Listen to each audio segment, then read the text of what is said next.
Evolutionary podcast coming your way, episode 470. Great to have you guys with us. Stevesmi here and the Ricky V Rockster in the house. What's up, man? How you doing? Hey, what's up, Steve? What's up, guys? How's everybody doing out there? Good. So in this one, we're going to have we're going to travel back in time. We're going to go back. We're up to 470, but there's so many episodes that we've done in the past.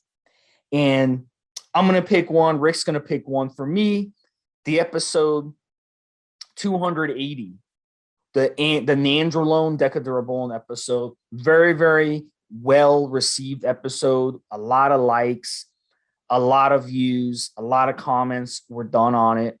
And the reason this is so important to me is because I'm a person who has a great deal of respect for Deca Durabolin and for nandrolone. And a lot of people out there don't.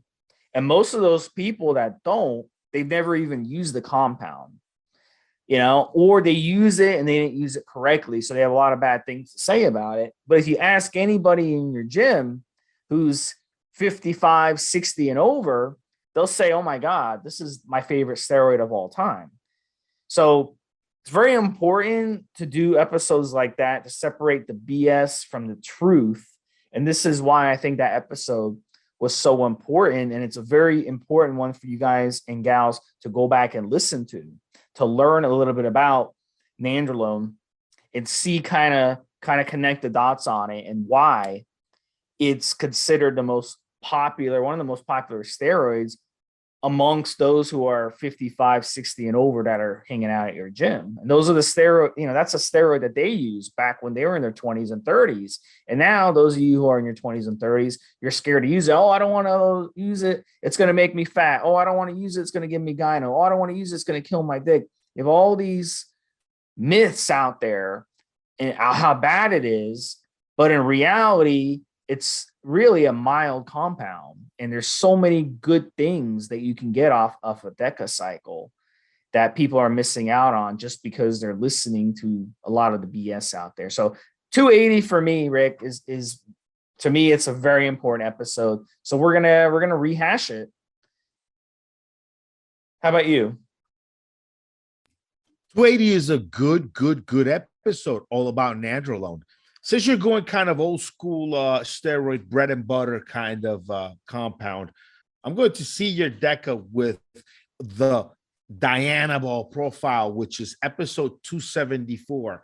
So that's Dianabol, Dbol exposed and explained. Right after this, you're going to hear nandrolone episode 280, followed by Dianabol episode 274, starting right now.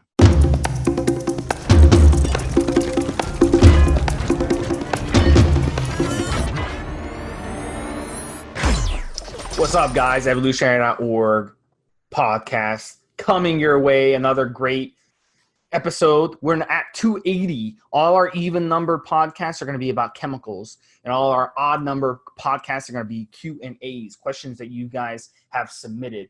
So today we're going to be talking about Deca. So let's talk about Deca a little bit. Rick and I have a lot of experience with Deca, so let us share. So first off, what is Deca Durabolin? So a lot of you probably heard the term Deca in the gym. That's the popular name of it. It's a NOR19 compound. And what this means is that it's a 19-NOR testosterone steroid family. It lacks the carbon atom at the 19th position. So the NOR19 name was given to all these class of steroids. So that includes NPP. That includes Deca Durabolin. NPP is a short-acting version of nandrolone. Deca Durabolin is the long-acting nandrolone, and we'll get into the half-life and detection time later in this podcast. So the structural modification of Deca Durabolin means that on paper, it aromatizes at a quarter of the rate as testosterone. So that's kind of interesting, and we'll get into that as well in this podcast. But first, I'm going to bring in Rick. Rick is the expert about the history of these steroids, and Deca, just like a lot of these steroids, has a very fascinating history. So, Rick, take it away. Tell us about the history. Hey, what's up, guys? So when it comes to nandrolone, this is one of those steroids that came around the golden era of steroid research. That time in between the 1930s to 1950s and the early 1960s, it was first identified, nandrolone itself, in 1950. Now, 19-nortestosterone, nandrolone, is actually naturally occurring in the human body in very small trace amounts. It's mostly detectable in pregnant women, but in men, they're very, very small trace amounts.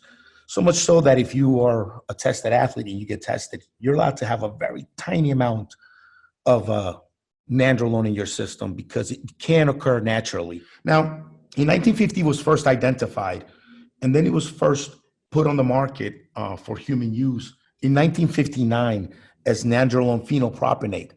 So nandrolone phenylpropionate, the shorter acting ester, was first developed and put out on the market. Then nandrolone decanoate was actually released to the public in 1962. And many of us that use steroids in the 90s, late 90s, early 2000s, we know that nandrolone decanoate was more readily available than nandrolone phenylpropionate. Nandrolone phenylpropionate actually came around and became more popular as some of the underground labs started popping up after 2005, 2007 is when you really saw it available everywhere. And it seems from my research, the company that was mostly responsible for the development and bringing to the market of nandrolone, of sterified nandrolone products, is Organon. And that's a company we're going to get into later on because they played a big part in the development of steroids throughout the late 50s, early 60s. So Organon, we're going to definitely talk about. That's pretty much the history of nandrolone. All right, guys. So let's talk about the decanoate ester that Rick mentioned. Deca Durabolin, that's the ester that's attached to it. We're talking about the long ester here of nandrolone. And here's the thing, it's kind of frustrating because a lot of people just call Deca Durabolin Deca, but they don't understand that Deca refers to the ester attached. There is something called testosterone decanoate. I don't mean to confuse you guys, but that is just the ester attached. That doesn't necessarily mean that you're using, if someone says I'm using decanoate, they could be using testosterone decanoate, for example. Doesn't necessarily mean Deca Durabolin that they're using. Yeah, Steve, you're absolutely right. Sometimes we mistake, because the way these names have been adopted by bodybuilders in the underground, we mistake certain things. What you're saying is right. Deca describes nandrolone undecanoate. When you're talking about nandrolone phenylpropionate, it's just nandrolone phenylpropionate. It's not Deca anymore. But we just say Deca for short. But really, the base hormone is nandrolone. Just like we discussed in podcast 278, equipoise. Now, boldenone is the base hormone. Equipoise is boldenone undercyclinate, right? If you had boldenone cypionate, which does exist, then it's just boldenone cypionate. It's not equipoise anymore. Equipoise is the name given to boldenone undercyclinate. And the base hormone is boldenone. In this case, nandrolone is the base hormone. All right, guys. So let's talk about how it works. Now, first off, Deca Durabolin, anyone who's used it, you know that it helps to boost your appetite. It helps to build muscle and strength by enhancing protein synthesis. Big shocker, you know, that's what most steroids do. It helps promote IGF-1, insulin-like growth factor production, and it helps stop the rise in glucocorticoid hormones, which attack your muscle growth and prevent you from gaining. So that's why when you run Deca on cycle, just like most steroids, you can gain a lot more muscle and you don't have to worry about it basically getting, ripped away from you when you're on it. You can continue just to build and build and build. Deca is also excellent at increasing nitrogen retention in the muscles. And it's known on paper as being one of the better ones for that. So historically, that's why guys, a lot of people have used it in the past to help with, muscle wasting. So it can definitely help you if you're a smaller guy and you're struggling to put on mass. It is a good one to use for those reasons. Rick, have you noticed that as well when you've used it, some of these benefits? Yeah, Deca is very anabolic and not very androgenic. So it lets you add more anabolic hormones to your cycle without necessarily having any additional side effects. That's a good thing about Deca. DECA's only real side effect that we all really are familiar with and know about is that it gives you that DECA dick, where it's very tough to get an erection and things just don't work properly down there. Aside from that, if you're able to manage that, if you're not genetically prone to that side effect, or if you know how to work your chemistry right so that you don't get it, DECA is a very, very useful steroid, very useful hormone. It doesn't give you a lot of the other side effects that most steroids do, including testosterone. It's not known to cause hair loss. It's not known to enlarge your prostate. It's not known to give you acne. It's not really known to shrink your balls. It's not known to give you a lot of these side effects that you get from a lot of these other steroids. It's not very toxic to the body. The only problem is if you don't match up your chemistry right with it, if you don't stack it right, your dick's not going anywhere. You know, it's just going to stay limp like a noodle. And some guys suffer through this for months even and have a really tough time bouncing back from it. So that's really the only real precaution. And it's really the only thing that's earned DECA a really bad rap is made DECA kind of infamous because of the issues with your erections and such. But when it comes to actual side effects, it's pretty decent, man. It's good. It's there. You just have to know how to stack it properly. Yeah, it's definitely a mild compound for sure. And here's the thing with the Deca Dick, you know, if you really look up this information on Deca Dick, where it really comes from, you're going to see a lot of conflicting information on forums.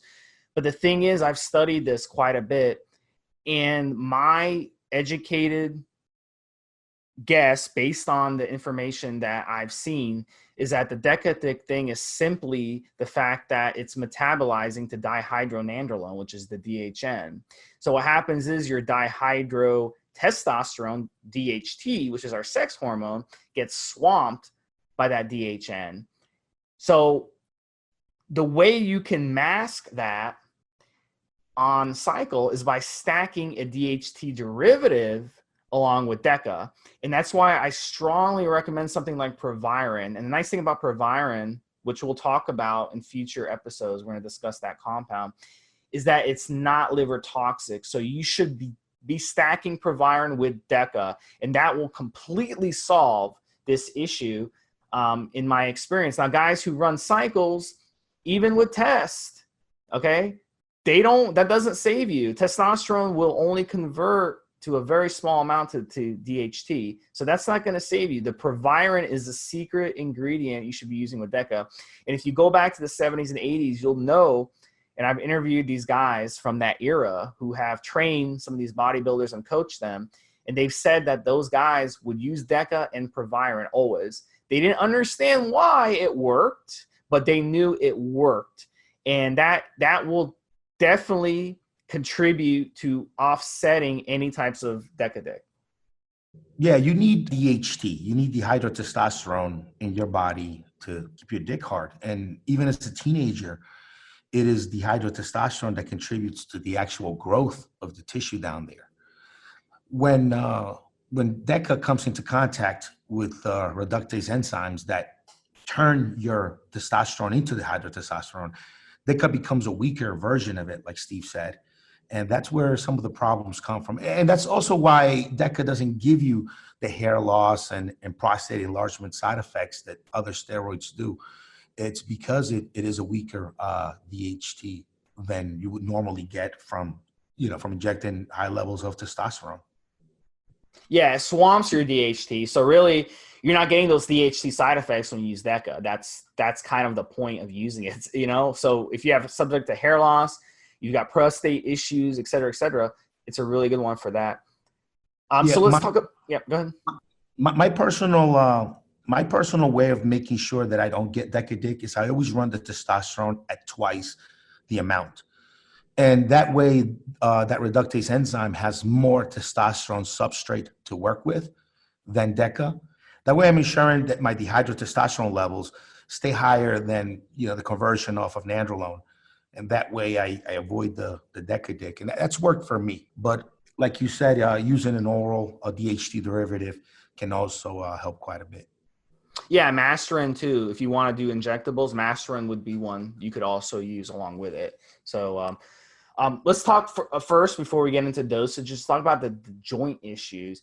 So, Rick, I'm going to get you in on this one as well. Your history with I did notice when I run Deca that my joints don't bother me as much as running, say, Winstrol or a drier compound. So there's some conflicting information, but what we do know is that there are some studies that have shown that it will enhance bone mineral content, collagen synthesis as well. And it also has a history medically for being used in osteoporosis for females. So there is some bone joint medical background to it. Having said that, the amount of Deca that bodybuilders are using, okay, and the other compounds that bodybuilders are using, and the amount of weights that people are throwing around on Deca, it really doesn't make sense to assume that you can just run Deca if your joints are bad and it's somehow going to cure your joint issues, because in the end, it's going to make it worse. So I would not run Deca. I would not run any steroid if you have a lot of joint problems, but I would not also expect Deca to cure your joint problems when you're using it, because those medical dosages are way less than what bodybuilders use in the first place. So it's not exactly a therapeutic dose regardless. But Rick, I mean, have you used Deca and noticed joint help? You know, I guess I did, but I knew before I used it that was kind of the folklore behind it, that it helped your joints out. Is it true? Could it be true? Well, it's naturally occurring in your body at higher concentrations in pregnant women.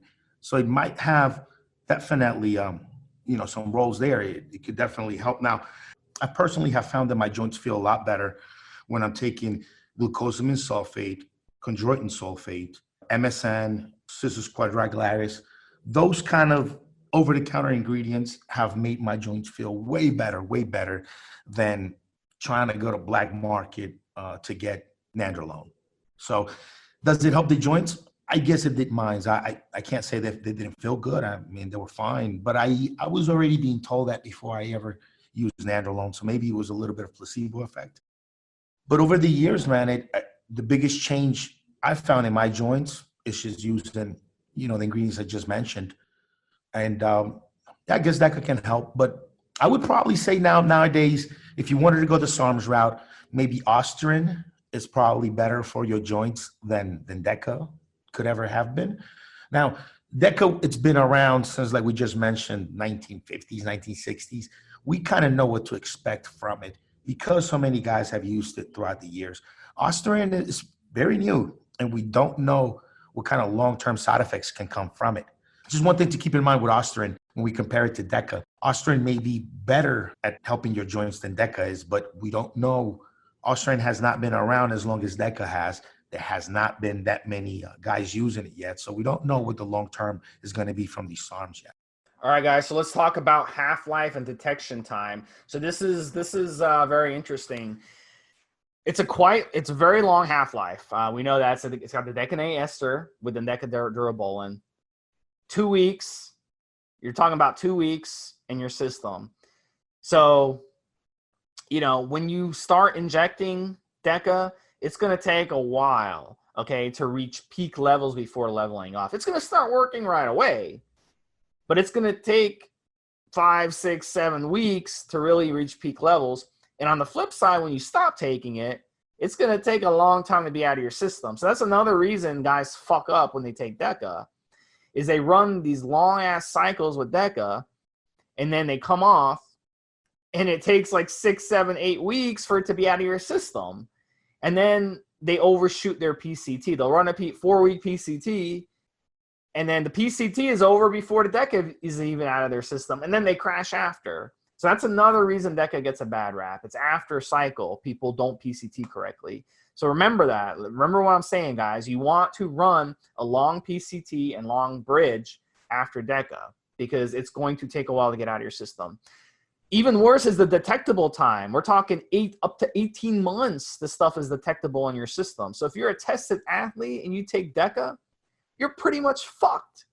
And we saw that. Sean Merriman, he was an absolute beast. He was a defensive end linebacker, San Diego Chargers. The guy was like the 2nd or 3rd pick in the draft. Comes in the league. His first year as a rookie, 10 sacks. His second year, 17 sacks. His third year, 12, 13 sacks. He was tearing it up. And then they bust his ass for Deca, and he gets his ass suspended. And pretty much his career is downhill from there. So we've seen athletes get busted for it, and you really have to be a fucking idiot to take Deca if you're a tested athlete. You know what I'm saying, Rick? Yeah, it's definitely not the first choice. But you know what happens, Steve?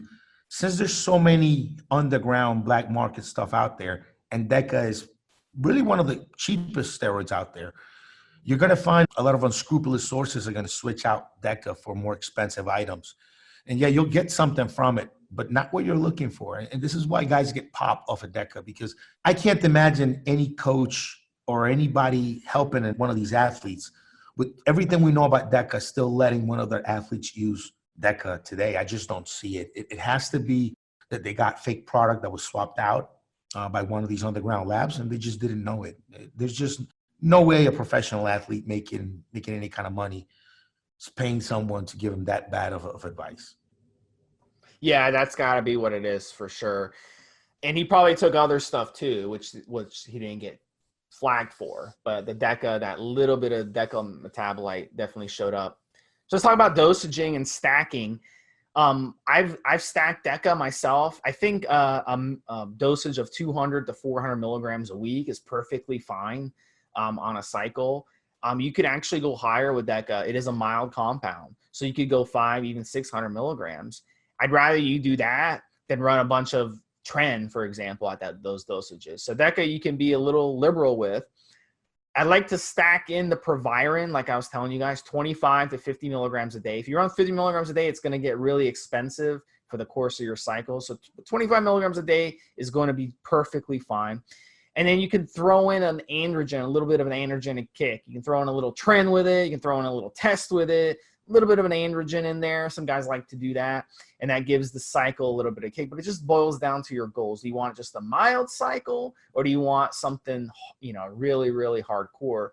Tren and Deca together, a lot of guys on forums say you shouldn't do that.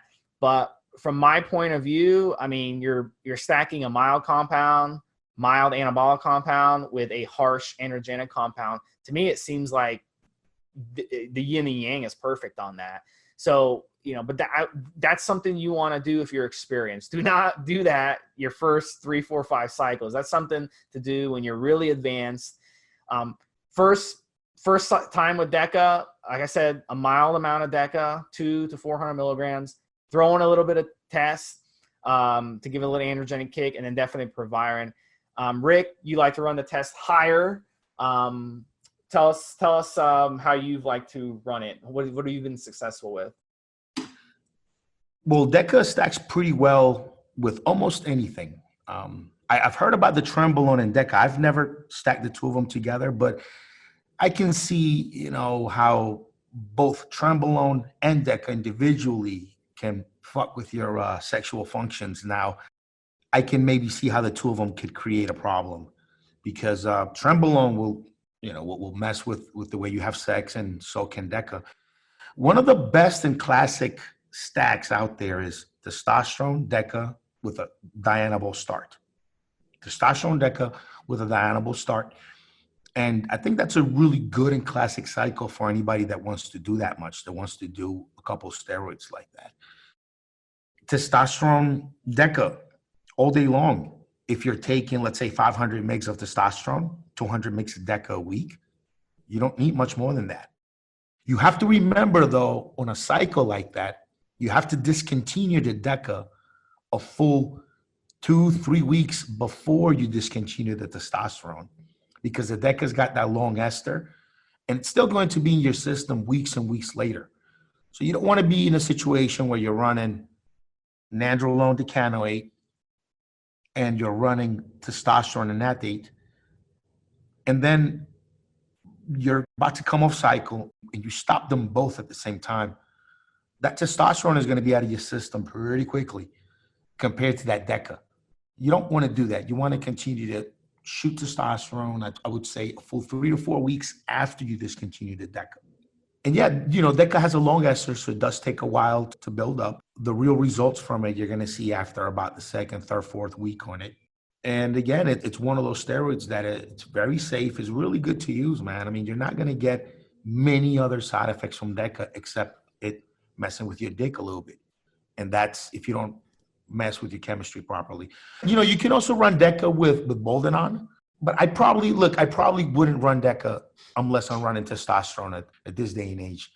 I wouldn't take Deca without testosterone. So it's something to consider. But Deca, Boldenone, and test. It's a great cycle. 3 really good steroids that work well together. I mean, those are really the only stacks I would kind of use it for. I wouldn't kind of use it with Winstrol. I guess using it with Winstrol, or I guess if all you can get is Winstrol, it's all right. But I wouldn't kind of use those in the same stack. I don't kind of see why, unless that's all you have and you're just trying to run something. But it wouldn't. I wouldn't order Winstrol and Deca to take together, at least not at the same time. Maybe I'm in a long cycle and I'm taking them at different times, maybe, but not taken together. I don't know. I mean, look, Deca, I think testosterone, equipoise, masteron, primobolan, Dianabol, all stack well with Deca, in my opinion. All right, so should females be using it? I would not use Deca Durabolin if you're a female because the ester is so long. If you insist and you want to run a nandrolone, run the short-acting NPP, the phenylpropionate ester instead of the nandrolone. But I would not run it if you're a female because it's just the half-life is just too long. Now, how long should you run a cycle? This is also something I think a lot of guys make the mistake of. We talked about it in EQ as well. They run Deca 16, 18, 20 weeks, 22 weeks. Guys, I mean, I understand it. It's a slow builder. It's a mild compound. I get it, okay? But Rome was not built overnight. It's not going to be one cycle and done, okay? You're going to keep running cycles. So why fuck your HPTA up by running steroids for half the year, okay? That's not a cycle. That's just running steroids half the year. Let's call it what it is. So stick to even 12 weeks is plenty. 12 weeks is fine. I know a lot of guys will say, Steve, you're an idiot. You should run it 16, 18 weeks. It's a slow builder. Guys, it's okay to leave some gains on the table for the future. I don't want you fucking your HPTA. Deca, just like all the other steroids, okay, pretty much all the steroids, maybe not Proviron, but pretty much all the steroids, is going to shut you down. So your HPTA, your pituitary glands are going to stop functioning when you're on this stuff, okay? So you have to keep it short. You have to run a proper PCT, and you have to come off. Yeah, you know, would you agree, Steve, that running a Deca-only cycle is probably not the best idea or something you wouldn't recommend someone do? Maybe as opposed to running a Dianabol-only cycle or Anabol-only cycle or Winstrol-only cycle or testosterone-only cycle or Trenbolone-only cycle. Would you agree with that, or would you tell somebody, yeah, go ahead and do that? I would run it with Proviron. I would not run it by itself because I want that DHT derivative in there. But I mean, if your goals are just mild, you just want something mild, you just want something anabolic, then run it like that. And then that should be fine. I mean, they ran it like that in the 70s and 80s. If you want something androgenic, you want to bulk, then yeah, run a bunch of testosterone with it, run a bunch of Dbol with it. Then you get that nice bulking effect. You know, another one to run with it that's actually surprising, Anadrol, because Anadrol is a DHT derivative. How about that? You could run Anadrol with Deca, and you get that DHT effect as well. So we've seen guys, we've seen guys do that. You know, like, yeah. I personally wouldn't advise anybody run nandrolone by itself, just because I'm always so afraid of my junk not working. You know, we take steroids to feel better, to be stronger, to look better. Once your soldier's not working anymore because of the steroids, it kind of defeats the whole purpose. So I personally wouldn't run Deca by itself. Matter of fact, when I run it, I try to keep it under 200. You just keep it real low. I don't think I've ever ran it above 300 because I've just always been afraid of what it can do. Just saw too many reports from guys having issues with it. So I've seen reports. But I've seen reports from plenty of guys who've run testosterone with it who still have dick issues because they didn't want a DHT derivative. So I can turn that around too. The thing about it is, if you react very well to androgens, And I personally do, by the way. I react very well. If I run Primo, if I run EQ, my libido goes down. But if I run Tren, testosterone, any of those androgens, my libido goes up. So if you react really well to androgens, then yeah, and you're worried about your libido, then yeah, throw in some testosterone with it. Just depends. Some people don't react well to androgens though, you know? Oh yeah, definitely. Yeah, that's always on the table. Genetics, always on the table for sure. Yeah, look, some people are going to be more prone to side effects than others. That is just something that's going to happen. You're going to have guys that are going to get gynecomastia from Trenbolone or from Anadrol even. You know, some people are just more prone to side effects than others. And it all has a lot to do with, how many receptors you were born with for certain compounds and how your body eventually regulates up or down regulates these receptors, these different receptors. So yeah, some people are going to be more prone to certain side effects than others with certain compounds. And that's something, part of knowing yourself and make sure you log your cycles and document everything that you go through. You're going to find that certain compounds just sit really well with you and others don't. While a buddy or maybe a big guy in a magazine or a dude giving advice on Facebook about steroids, he might run into a completely different situation with those compounds. So that's something I'll always remember is genetics plays a huge role always.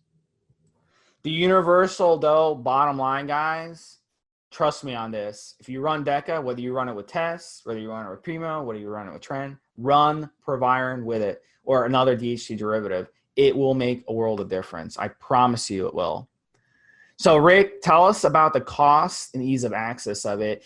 It is available, actually, people don't know this, for prescription. Have you have experience with that, trying to get it as a prescription, actually having a doctor write you a script for it? Or is that not realistic for guys to even bother asking their doctors?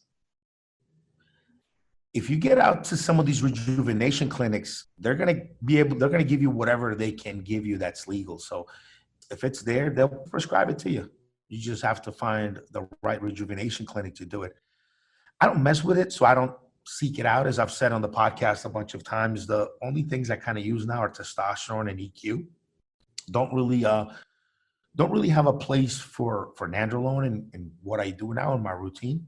So I haven't looked for it, but yeah, if it's available for human use in the US, you get the right rejuvenation clinic. In Florida, the East Coast is where most of the good ones are. They'll prescribe it for you. You get a script for it. If you work with your doctor, you should be able to get it. The price, guys, it's not expensive. You can run if you run it at 200 or 400 milligrams a week, I mean, you can run a 10, 12 week cycle of this stuff. I mean, probably not even $200. I mean, so it's not expensive at all. And it's really easy to find. Every steroid source, they're going to sell Deca.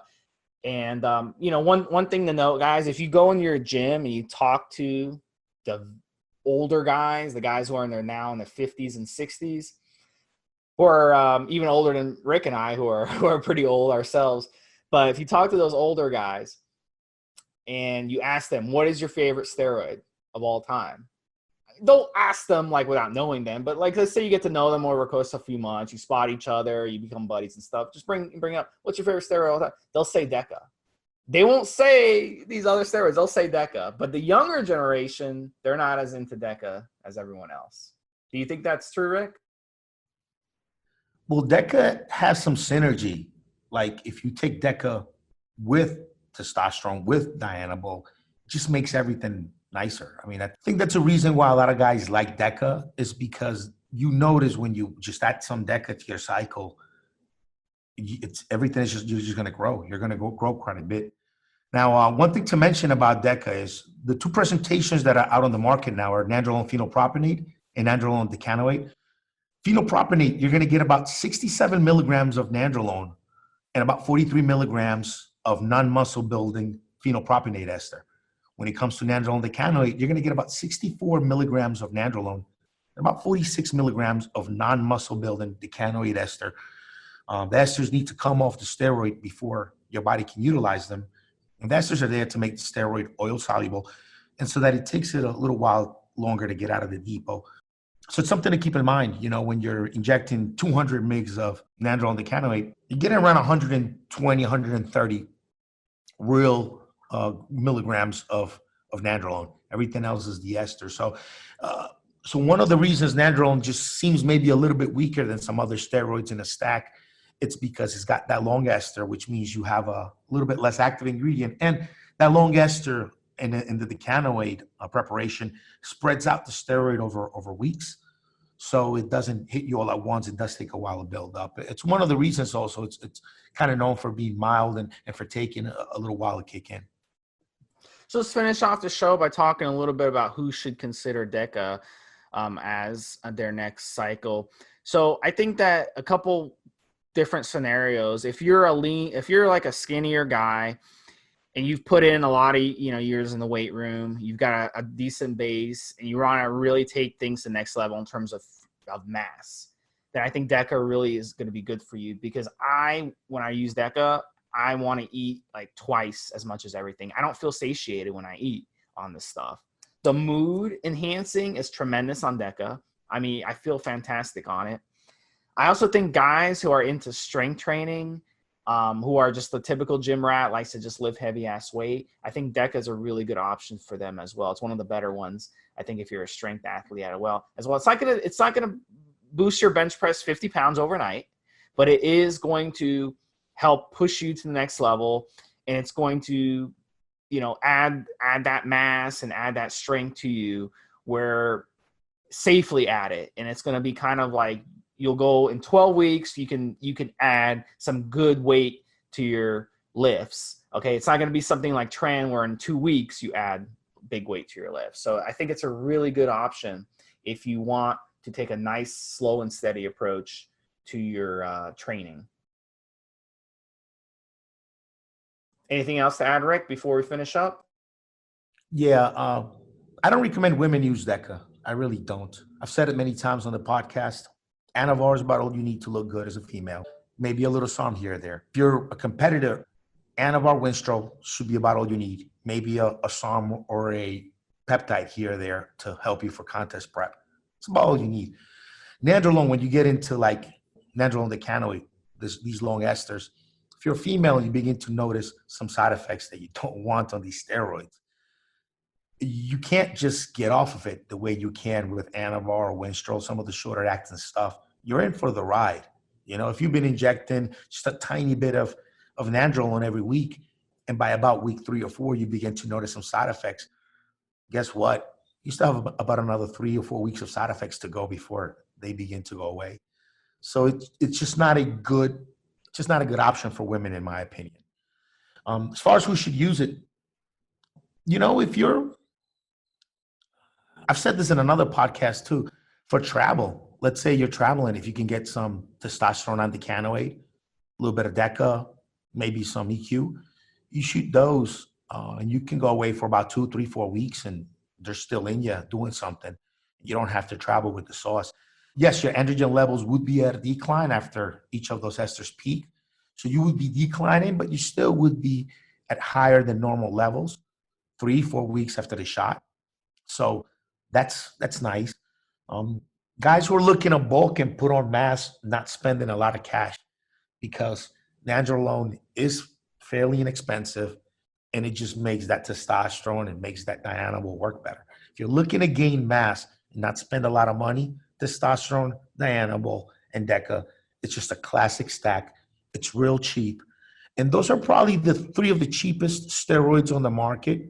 So there's less of a chance that sources would want to fake them because they're so cheap to get. If anything, they would use those 3 steroids to swap out for something more expensive that they're trying to give you. So you can be fairly confident that when you get those 3, they're going to be cheap, and they're also going to be what you're looking for, not swapped out for anything else. All right, guys. Look, guys, we hit this topic hard. You guys learn a lot. If we miss anything, shoot me over a message, Stevesmi on the forums, and I'll answer any of your questions. Revisiting another podcast. This is only the first podcast about nandrolone we're going to do. We'll get around to all of the compounds, and then we'll come back to nandrolone, listen to this, and add anything else that we missed out, add anything that people wanted to hear about that didn't. And yeah, we'll hit this hard again. All right, guys. Appreciate you guys listening, and we'll talk to you guys next week. I'm gonna. What compound are we doing next, Rick? Dbol sounds like the one. What do you think? Want to do Dianabol next for 282 Dianabol? Yeah, I've been getting a lot of messages for to do Dbol, and it has a really fascinating history as well. So we're gonna dig into that one on the next podcast. So guys, listen up for that next week. Appreciate you guys listening. Take care. Have a good night, guys. Have a good night, Steve.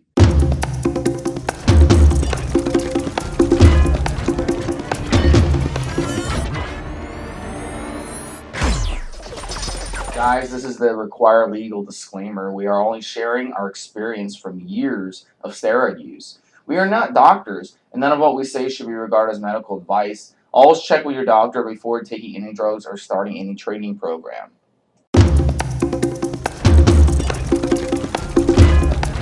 What's up, guys? Evolutionary.org podcast coming your way. Stevesmi here with Rick. As always, how's it going, man? Hey, what's up, Steve? What's up, guys? Guys, we have a special show. I have some news. This is episode 274. We are going to be doing the even number shows from here on out are going to be about compounds, individual compounds. This show, 274, is going to be about Dianabol. So we're going to get to that in a second. This is going to be your reference on using Dianabol. So keep in touch on this podcast and save it for information. Our odd number podcasts are going to be Q&As and call-in shows. So we're going to be doing podcasts twice a week from here on out. So that's great news. They must like me to keep me around to do 2 shows a week from here on out. They must like Rick as well. So we've been hearing some great stuff from you guys out there on this stuff. And by the way, guys, Monday is going to be the Q&A or call-in from any of you guys that want to call. And then Thursdays, we'll do just a big show on one compound. Now, these shows are pretty much evergreen. If you come and listen to it 3 years from the day it was made, it'll still be probably the most up-to-date information there's out there about these compounds. So we're going to really encapsulate over 40 years of knowledge that we've gathered really about these compounds and what everybody out there about them knows. So these are like little encyclopedia volumes of all the information that is out there that is pretty well documented and proven, and you could just reference them. So in the future shows, Q&As and call-ins, when we talk about some of these compounds, you'll be able to track back and go in and listen to this podcast all about it. So we're doing Dianabol today. It's pretty much everything that everybody knows about Dianabol out there today. So we're going to discuss. So yeah, guys. So let's talk about what is Dianabol. First off, that's the trade name is Dianabol. It's also called methandienone. It's also called methandrolone. And some of the other trade names you might have heard: Dianabol, Napazim, Methanabol, Avrabol have been called. And in the bodybuilding community, in the meathead community, a lot of times we just straight up call it Dbol or Dbol. So those are the names that we kind of call it. If you go to your gym, you talk to anybody who's in their 40s, 50s, 60s, even 70s, they're going to know what it is. They've used it a lot, and it's one of the more popular steroids from the 70s, 80s, and even 90s, and it's kind of fallen off, though, in recent years. So we're going to tell you a little bit about it and, talk about the history and talk about everything. Before we do, let me just give you a little background. The ratio is about 150 to 50, the anabolic to the androgenic ratio. So do those ratios translate to real life? No, of course not. But they do give you a little bit of an idea of the structure of the compound.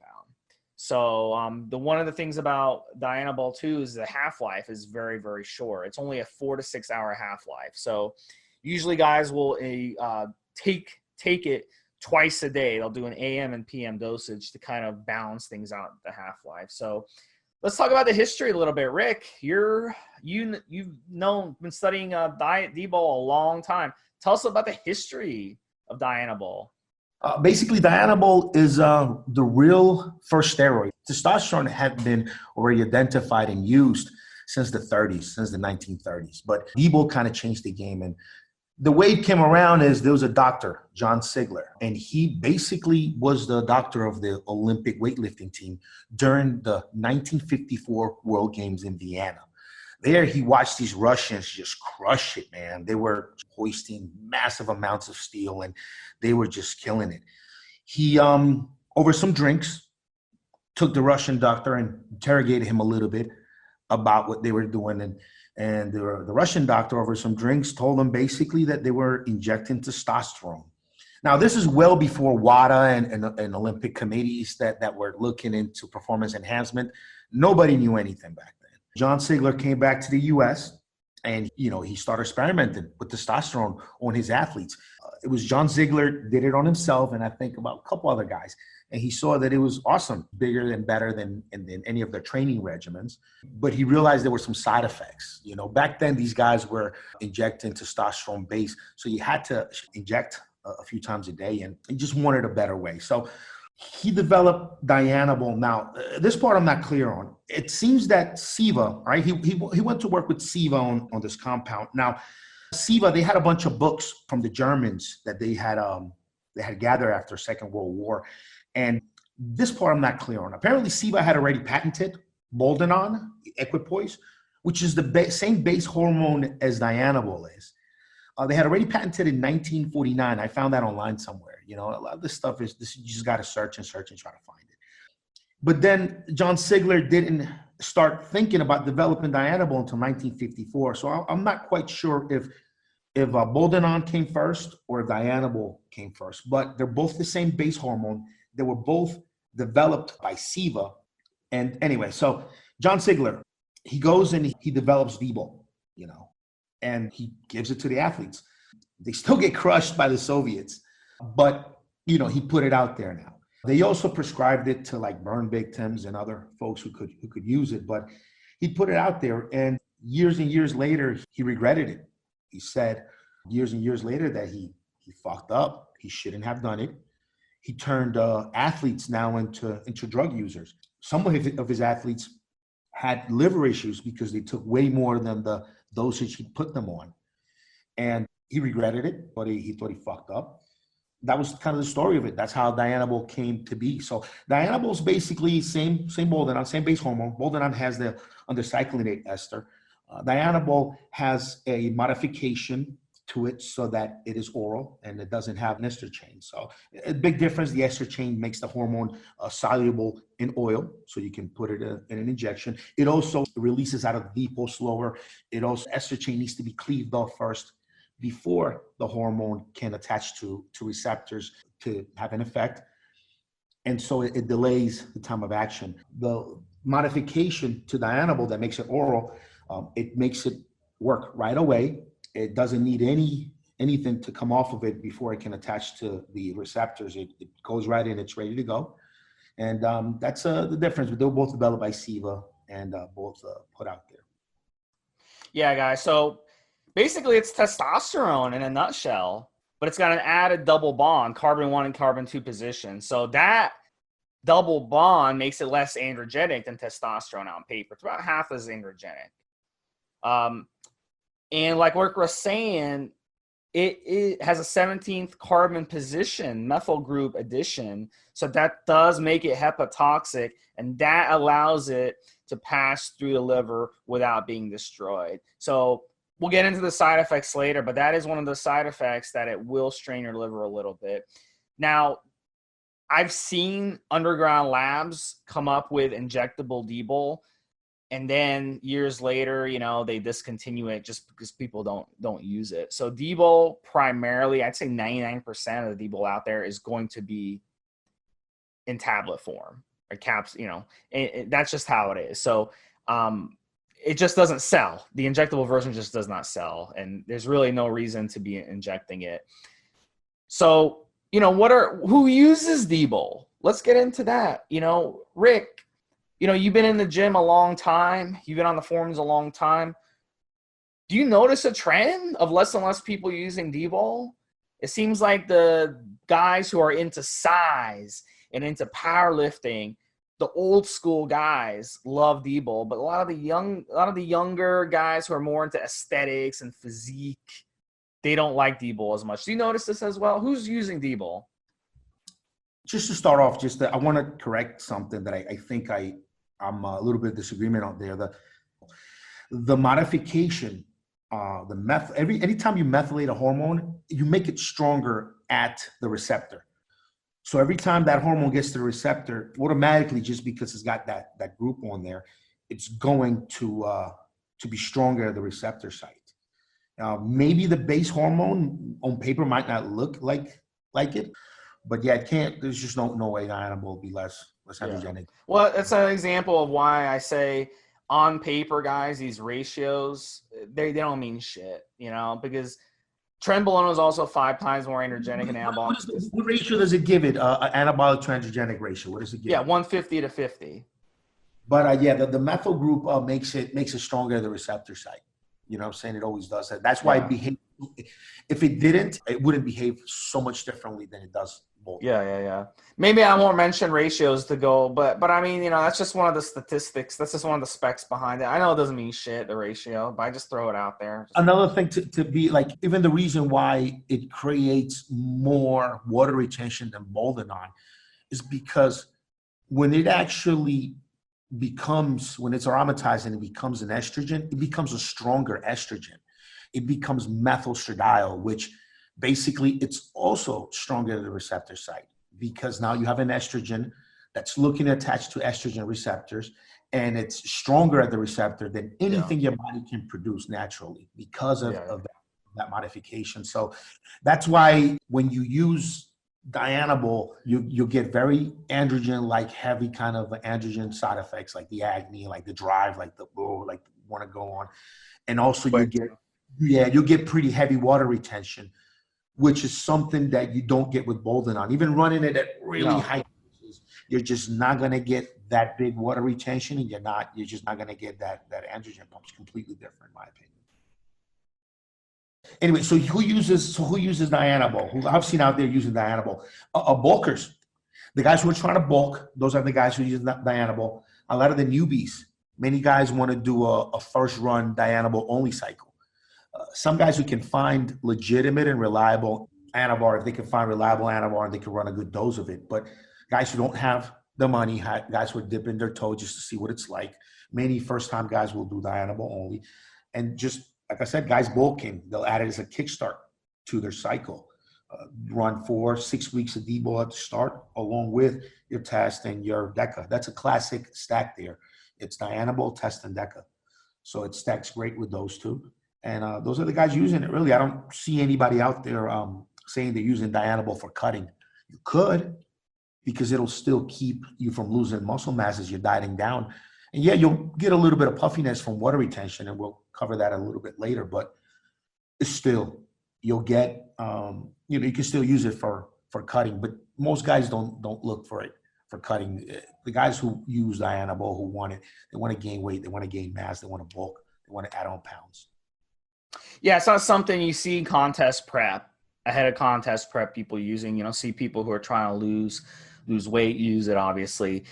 What I like about Dbol is the mood enhancer that I notice using it.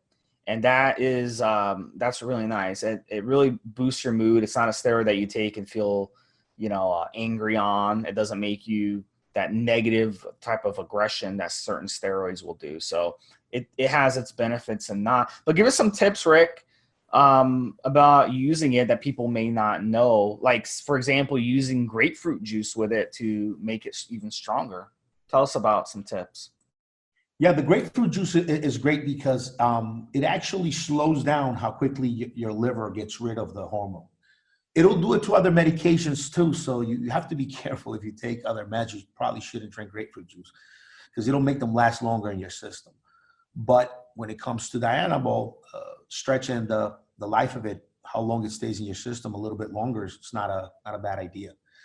Also, out of all the orals that we take, it's one of probably the ones that has the shorter half-life. So what I used to do was I crush my pill in a little water bottle, and I drink the water bottle over a couple of hours. And I just felt that helped me get it in, like slow drip in, so I wouldn't have a big spike and a big dip. And I also didn't want to carry pills with me around, you know, on my way to work, on my way to places. So it was just real convenient to crush it in a little water bottle and sip out of it, or crush a couple pills in a big water jug. And you don't want to leave it overnight.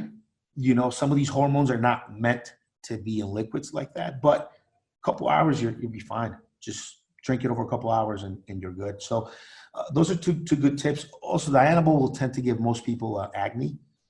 You want to be sure to, you know, tanning bed, make sure you're keeping your skin clean.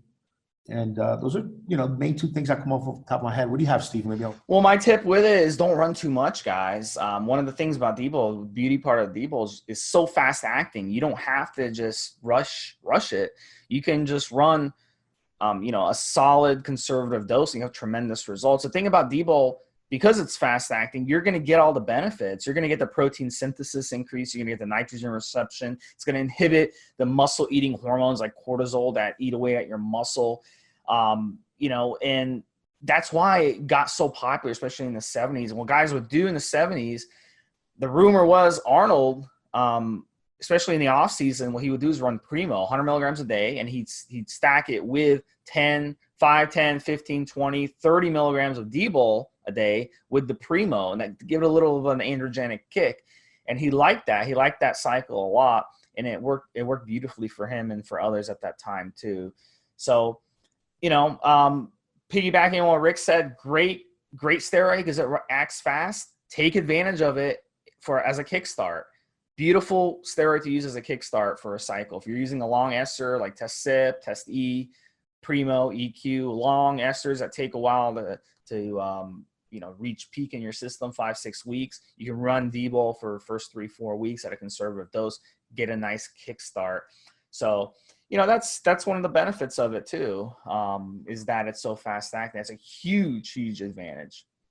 So, you know, let's get into the next topic, Rick, with Dbol. Let's get into some of the estrogen. So you have some different thoughts about estrogen and using an aromatase inhibitor than others, especially on forums. We're getting into a habit of always saying that you have to run an AI with Dbol, and you have a different opinion. So why don't you share that with the listeners? You know, I'm not out there on the forums arguing with people about this, but my personal belief is you don't want to run an AI, an aromatase inhibitor, with Dbol. Ideally, you shouldn't. If you think about it from its inception, from the start, Dianabol was meant to be a steroid for power lifters. And if you think about what it does, it's a great steroid for power lifters. It gives you some water retention. That water retention helps your strength. And as a power lifter, you also have to stay within certain weight classes. So if you just have some water retention, it's easy to flush that water out and stay within your weight class. And overnight, you could gain that water back after weighing in. When you use Dianabol, you want that water retention. You don't want to kill the estrogen on it, because then you should just use Turinabol. Okay. If you don't want the water retention on Dianabol, use Turinabol. Okay. If you're afraid of getting gynecomastia from the Dianabol, use Novadex.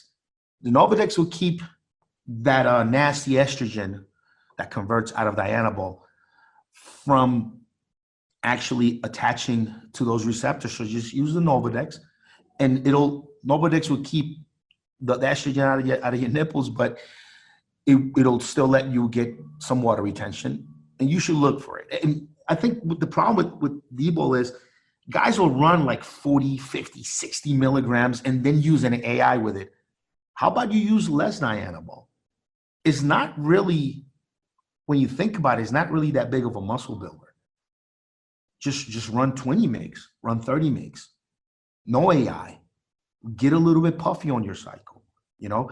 Now, when you add other compounds, when you add in like testosterone, when you add in other things, you change the game. My argument will crumble real quickly if you add in something like testosterone to the mix. But if you're doing Dianabol and say Primo, Dianabol and say Masteron, and maybe you don't need to run an AI. Maybe you want to run that Dianabol, you know, just let it run loose. Get a little bit of that water retention, get a little bit of that strength, right? And if you don't, again, my argument is just grab some Turinabol, Winstrol, Anavar. There's so many other better options out there that create lean gains with no water retention than to take Dianabol and then drop Aromacin on top of it for like a Dbol only cycle. I mean, what the fuck? What are you doing? That's my this is my opinion. You know, I'm leaving it on this podcast. Like, if anybody wants to argue with me about it on the forums, they could make a thread and I'll come in and defend myself. But that's just my feeling on it. There are other compounds that do what you want. Build muscle, no water retention. So don't use Dianabol in that way. And again, my argument changes when you add other compounds, when you add, testosterone, when you add EQ, it changes. My argument changes because then you might need an AI. You might need to lower. And difference here, guys, and we have to do a couple of big shows on Aromacin and Novadex. Novadex doesn't lower your overall estrogen levels. It just keeps estrogen out of your nipples, out of those receptors there.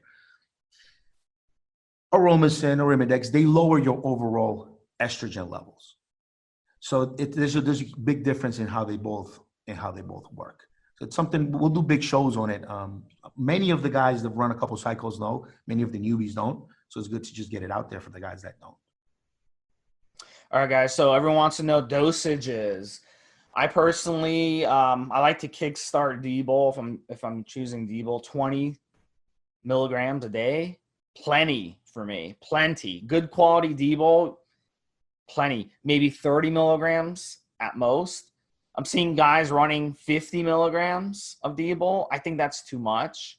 I don't think it's necessary. I think you're getting greedy when you do that. And, how to stack it. Rick went over some good stacks with it. Guys, you could stack it with an oral. I've done 20 milligram Dbol, 20 milligram T-Bol together for like 6 weeks, 5-6 weeks. It was a great little oral run. So you can play around with Dbol a little bit. It's a good yin and yang steroid. Put it with something dry. Like I said earlier, Arnold, he stacked Dbol with Primo. That was his go-to stack. They didn't use testosterone in the 70s. They couldn't. They didn't have AIs back then. They didn't have any way to control estrogen. They didn't even have Novadex back then. They didn't have SERMs. So he couldn't use it with testosterone, so he used it with Primo. He blasted a bunch of Primo and threw in a little Dbol in there to give it a little kick. And that's how he took advantage of it. So, guys, you can play around with Dbol. It's a very versatile steroid. Nice thing about it, again, short half-life. So you can always pull it if you're not liking what it's doing for you. You can always just stop it, and it'll trickle out of your system within a week and a half. It'll be gone. So that's the beauty of using Dbol. How about you, Rick? Any other stacks? Any other dosage advice? Dbol stacks great with anything out there. I mean, the only thing I had bad experience taking it with, and I go back to it again, Dianabol and Tren, just terrible back pumps, shin splints, and very lethargic, and then restless at night. So those two are just together, probably not a great combination, but you get Dianabol and Deca, great. Dianabol and Test works great. You might need an AI then. Dianabol and Masteron, awesome. Dianabol and Primo, perfect. These are all really, really, really good stacks. They go well. Dianabol goes great with everything, in my opinion. Even on its own is great. I think on its own is great if you're looking for strength. If you're looking for permanent muscle mass, probably not. If you're looking for strength, on its own, it's about all you need. So, that's the way to stack it, in my opinion. Again, and I going back to also dosages and stuff. 20 mgs, man. 10 mgs, 15 mgs. That'll do it. No AI, maybe just the Nova. If you think you want to prevent, just a little bit of Novadex. And I think that's just keeping the lower dose. That Dianabol is going to aromatize into methylstradiol, which is a much stronger estrogen than your body would produce naturally. And that sounds harsh, but you want that. That's kind of the point of it. You get that little bit of water retention from it at a very low dose. 20 mgs, that'll do you. Some guys can even do with 10. You get that little bit of water retention, that little bit of extra strength. And if you got some Primobolan backing it up, if you have some Masteron backing it up, then you're in the game. You're making some solid gains, but just don't overdose on it. I think more than 20 mgs of Dbol, not worth it, my opinion. Yeah, you bring up pumps. Dbol is legendary for those Dbol pumps. Feels great. You're working your biceps, you're working calves in the gym. Controlled pumps, fantastic. But if you're a cardio, you like to run, bad idea. Yeah, it's like going back to what I said, from its start, it was meant to be a power lifter's steroid. So you go in there in performance, you do a rep, you get the hell off the stage. I mean, it's very low rep kind of steroid. If you're taking Dbol and you end the mat and roll doing jiu-jitsu, or you try to hit the bag, or you try to go for a run, or even get on a bike, you might have some real issues with just muscles cramping up that you don't want to get pumps and don't want to cramp up. It's really a power lifter steroid. All right, guys. So side effects, Rick. We talked about the liver toxicity. We talked about the possibility of estrogen issues, especially if you stack it. We talk about the pumps. My recommendation for the pumps is taurine. If the pumps get too bad, you can take some taurine. I like to use N2Guard. N2Guard has about 250 milligrams of taurine per serving. So that will help tremendously with the pumps. What are some other suggestions that you recommend when it comes to side effects and how to deal with side effects on Dbol? For the liver, okay, for your liver, TUDCA and milk thistle. I put those two ingredients in my products, in N2Guard, but you don't have to buy my brand. You can get yourself just a bottle of TUDCA, a bottle of milk thistle. Make sure it's a good, reputable brand. So just get yourself TUDCA and milk thistle. That's been, to me, what I felt has really helped my liver along a lot on any of these oral cycles. As far as the estrogen side effects, again, if you're worried about bloating, lower the dosage. If you worry about getting gynecomastia, maybe don't use Dianabol, because it'll produce methostradiol, which will be real strong in those receptors. But Novadex will sit there and block it out of the glands under your nipples. Acne. Acne is another big thing on Dbol. We had a discussion on the last podcast about acne. Sun tanning, sun in bed, keeping your skin clean. I think going into the pool, some reason being dipped in chlorine has always kept my back and my chest and my body clean of acne. Yep. Excellent. So costs, guys want to know how much it costs. Guys, Dbol is one of the cheapest steroids you could possibly buy. I mean, you can look it up. We're talking like literally like 25 cents to 50 cents for a 10 milligram pill of it. It's dirt cheap. It's cheaper than anything you can buy even at the over-the-counter at a pharmacy. So it's one of the cheapest steroids, guys. It's so simple to manufacture, and any source that charges anything more than that, they're probably they're just ripping you off. They're trying to make a big profit margin, but it's so cheap to produce that it's so cheap to sell. So you'd be able to buy a 4-week, 6-week supply for literally not even $100. Like, it's so fucking cheap, and it's very easy to find. Yeah, guys. And every source out there is going to have Dbol. If they don't have Dbol, then honestly, like, I don't know, something's wrong with them, because Dbol has been around a long time, and it's one of the most standard steroids, especially oral steroids, that any source is going to have. So let's get into a little bit about, we talked about half-life, detection time. If you're a tested athlete, how long do you have to wait before, when, if you get tested, are you going to get busted for it? So that we think the detection time is about 6 weeks. So that isn't very long. So if you are a tested athlete, you get tested a couple times a year, it's a safer oral to use. It's a safer steroid to use. Is you can literally stop it, and 6 weeks later, you won't get busted for it. So that's another nice thing about it as well. So that helps a lot.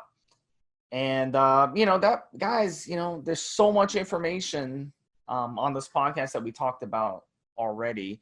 What are some of the examples, Rick? And I just want to throw something in out there for everybody listening. If you're a lower level athlete and you're maybe getting the regular tests, what Steve said will most likely be right.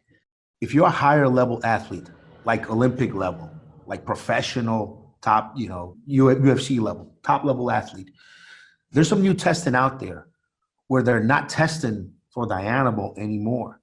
they're testing for some metabolites of Dianabol that linger in the body for months and months after Dianabol's gone. And they're looking for picograms of these metabolites. And these tests are very expensive, but they're out there. If one of these metabolites, and there's a few of them, is in your system, there's no other way that it could have gotten there unless you had taken Dianabol at some point within months past. So I don't like to help anybody cheat. If somebody calls on the podcast, I'll give them some advice here, but I've never taken money from anybody to help them test clean, because in my opinion, the reason why steroids are illegal for the rest of us is because guys competing started using them. And so it's a sweeping ban, is sweepingly illegal to keep it out of the hands of a less than a 1% of athletes that are competing that really matter. But just to let you guys know out there, just to bring it up to you, top level, and maybe you listen to this or you work with somebody who's top level, they will fucking get you. If they really want to and they do the right test, they can look for metabolites that linger and sit in your fat cells for months and months after the steroid is gone. And they identify those metabolites, and they know the only way they could have gotten there into your body is because you put this earlier synthetic drug in your system. So just be aware, this is just for everybody out there. Yeah, and I agree with that, Rick. So we had a live question come in, Rick, and it's from Sarah. She wants to know, is it safe for females to use Dbol? So I think I'll answer this very simply. I don't think it is. I think Dbol is a little too androgenic for females to use. I don't see it being beneficial for females. So in your situation, I'd say definitely not. It's probably not a good idea for females. Any questions come on your end, Rick, that we want to hit? There was a time when we had a professional bodybuilding for women, and I'm sure some of those women used Dianabol. But these are women who, at that point, they decided that they wanted to be professional bodybuilders, and they were giving up looking feminine to get there, and that's fine. For like fitness girls level, wellness, all these categories, what competitions are today, maybe women, no Dianabol, no. There's just no reason. I think the only thing women should use is Anavar. It's the only steroid I'd recommend for any woman that I think it's safe to use for a woman. Anavar, that's it. And maybe if you're competing, like getting on stage, maybe a little bit of Winstrol with the Anavar, that's about it. If you can't do with a tiny, tiny amount of winning Anavar to get on stage, then you just don't have it. But no reason to use the Dianabol unless your goal is to be a professional women bodybuilder, which I believe as of today, the category is that there's no more professional women bodybuilding competition. Now it's just fitness girls in different categories. All right, guys. I think we've covered just about anything. Greg, is there anything else you want to add about Dbol before we let the listeners go for tonight? Let's see if there's anything important. I think we're good, man. Let's revisit Dbol. I think we're gonna do these shows, a whole round of shows, just concentrating on one compound.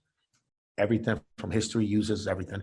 And then we'll come back to Dbol. We'll see if there's anything we missed on this podcast when we listen to it. That happens a lot, right? We listen to the podcast and then we'll realize, man, there was this piece of info I could have added. There was that piece of info I could have added. Yeah. So I'll take some notes when I listen to it, and then we'll revisit Dbol after we do the whole round, after we do EQ. The next show is going to be 276 Equipoise.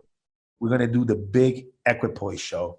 Talk about, and it's a good show to do after Dianabol because obviously we discussed it a little bit today. So 276, big Equipoise show.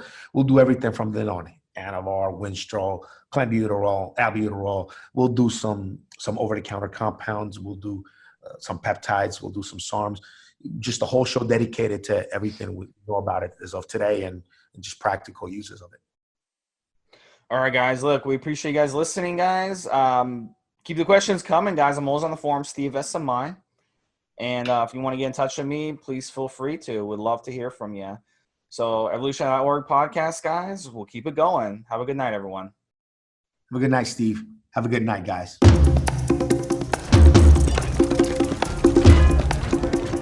Guys, this is the required legal disclaimer. We are only sharing our experience from years of steroid use. We are not doctors, and none of what we say should be regarded as medical advice. Always check with your doctor before taking any drugs or starting any training program.